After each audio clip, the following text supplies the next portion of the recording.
Hello and welcome to today's episode of Gardening with Ben. Make sure you grab yourself a brew, sit back, relax and enjoy today's podcast. If you've not subscribed to our channel, make sure you click the subscribe button to stay up to date with all our podcasts and get notified when new ones are launched. If you're not following us on social media, make sure you follow us on Facebook, Instagram and YouTube, Gardening with Ben.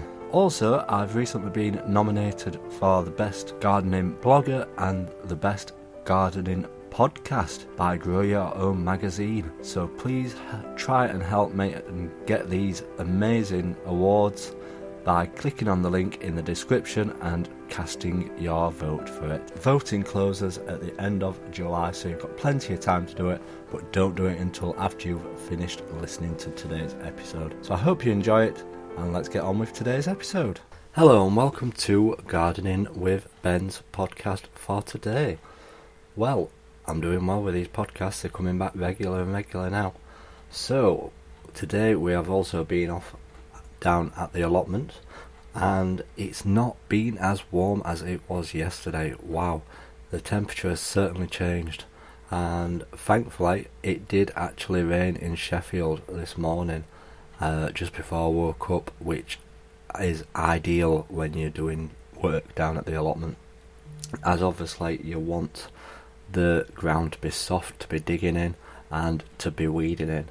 And as I've mostly got everything planted now, it's a case of just being down on the plot and keeping it weed free and maintained, which is very hard for me.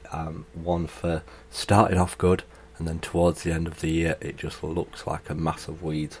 But I'm trying to keep on top of it this year, and so far it's going pretty well. As I've said before, I suffer from a bindweed problem, so I have to keep on top of pulling that out as it's popping through, as those bindweeds can grow up to about 6 centimetres in a day apparently, and they soon start wrapping themselves around the flowers and around the vegetables, so you don't want that really. And the quicker you pull it out, hopefully the roots will die off, but they're very strong little things to try and get on top of. But we're getting there, we're keeping it weed free. And as I said yesterday, my first flower's just coming out on my rose, which is the Queen of Bermuda.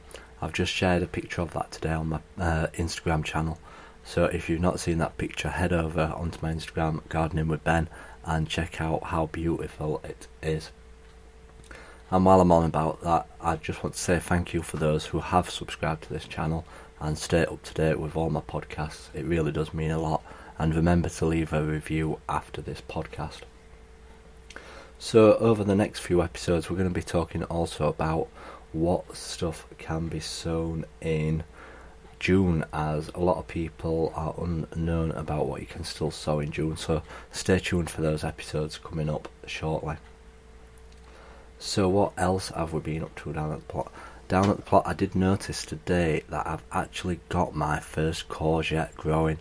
And with the courgettes, it's a funny one really, because I'm under the impression that courgettes don't grow into marrows. Courgettes will always be courgettes and marrows will be marrows. Marrows are a different family they're the same family as courgettes, but there are different varieties to the courgettes. That's my understanding anyway. Let me know what you think. And marrows are striped, and obviously courgettes are a dark green or yellow shaped fruit.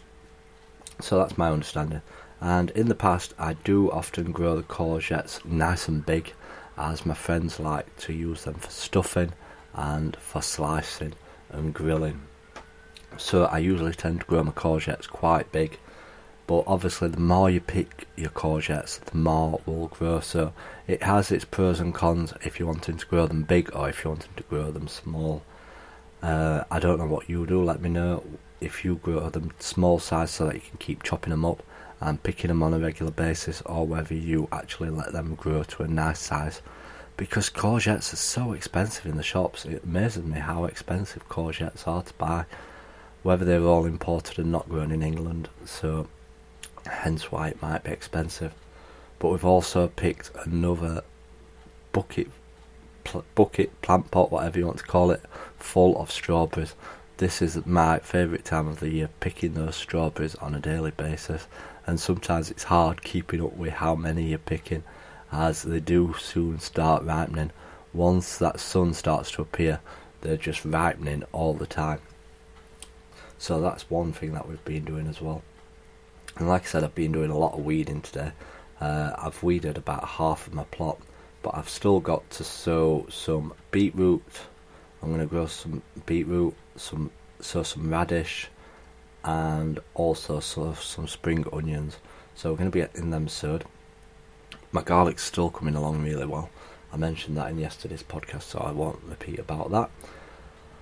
But yeah, it's all coming pretty well. I checked on my plum tree today. My plum tree is my prized possession on my allotment. It's a Victoria plum tree, if you don't know. And I planted it when I first got on my plot about 16, 17 years ago. Yes, I am really that old. But I planted it around then. And if you are to pick a variety of plums to grow on your plot, I do recommend the Victoria plum tree, as I get a heavy crop on it about 2 years out of 3. Sometimes it has about a year off, but I didn't prune it this year, and I was looking at the fruit on the trees and they are just weighed down with plums. The branches will probably end up snapping for how heavy they're going to get, because the plums are starting to get bigger and bigger. Hopefully this rain what we've had today will help them swell. So remember to keep watering your fruit trees, because that will help the fruit to swell as well in these warm days, as obviously they need the water to grow. So make sure you do that. So they'll hopefully be ready probably about July time, I'm guessing. I'm not expecting many cooking apples this year, as I did give that a heavy prune back last year. I didn't prune my eating apple tree either, as that didn't do very well last year, so I've just left that as it is.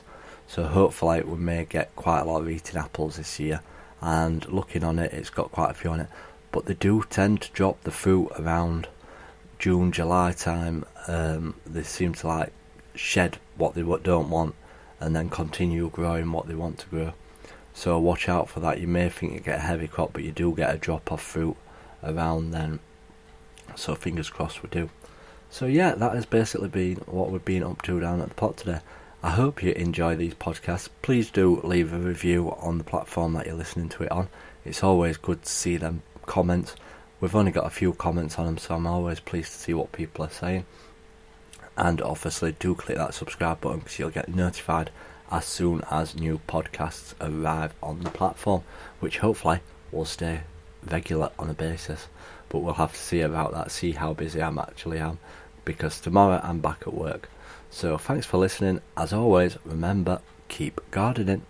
Thank you for listening to today's episode of Gardening with Ben. I hope that you have enjoyed it, and make sure you do click that subscribe button to stay up to date with all our podcasts and get notified when they do launch. And feel free to follow us on all our social media platforms: Facebook, Instagram and YouTube, Gardening with Ben. And if you do have 1 minute, please do vote for me in the Grow Your Own Magazine Awards for Best Gardening Blogger and Best Gardening Podcast. The link is below, and there is also a link to our merchandise where you can get hoodies and t-shirts and a Gardening with Ben mug. So check them out today. Until next time, keep gardening.